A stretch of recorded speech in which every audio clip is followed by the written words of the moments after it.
এখানে সত্যিকার ইসলামের কথা বলে, সেইখানে আমার বাবা তাবলিগ কইরা সেখানে আজকে সে আমাকে ঠকাইছে।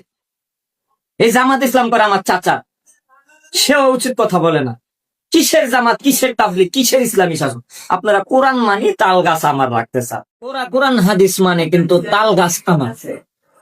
আরে ভাই, আমি খাইরুল, দেখেন শিশু বয়স থেকে আমি রাস্তার ফুটপাতে ঘুমাই।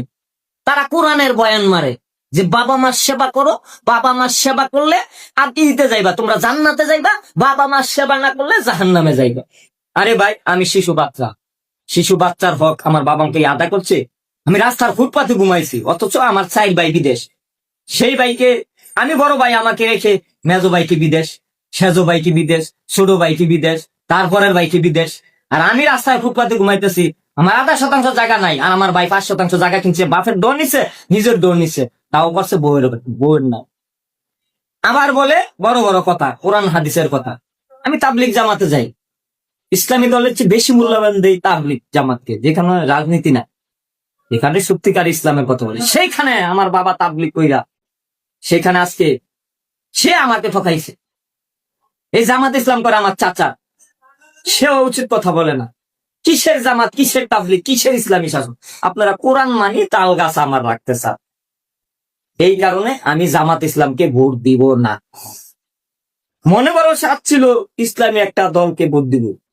আমার হক আদায় করার আগ পর্যন্ত আমি খাইরুল ইসলামী শাসনের নামে যেসব ইসলামী দলগুলো যারা হক আদায় করছে না, তাদের আমি ভোট দিব না। সত্যিকার ইসলামী দল গড়ে উঠলে আমি খাইরুল লাভবাই, ইয়া লাভবাই, আমি হাজির তাকে ভোট দেওয়ার জন্য। বাংলাদেশে এখনো কোন সত্যিকার ইসলামী রাজনৈতিক দল গড়ে ওঠে নাই।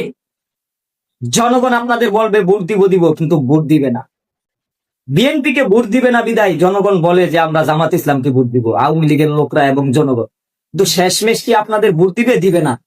আমি খাইরুল, আমার হক আদায় করেন আগে, আমার যে দূর পাওনা আমাকে বুঝিয়ে দেন, তারপরে ভোট চাইতে আসবেন।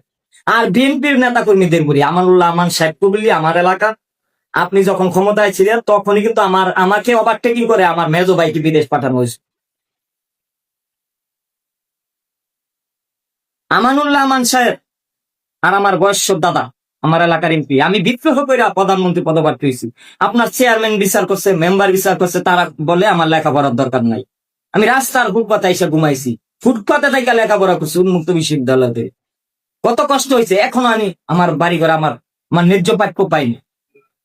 আমার অন্য ভাইরা যদি পায়, আমি কেন পাইবো না? আমার বাবা তো একদম গরিব না, বাবার সম্পদ অল্প আছে, এটাই ভাগ করে নেবো সবাই, বেশি আছে বেশি নেবো।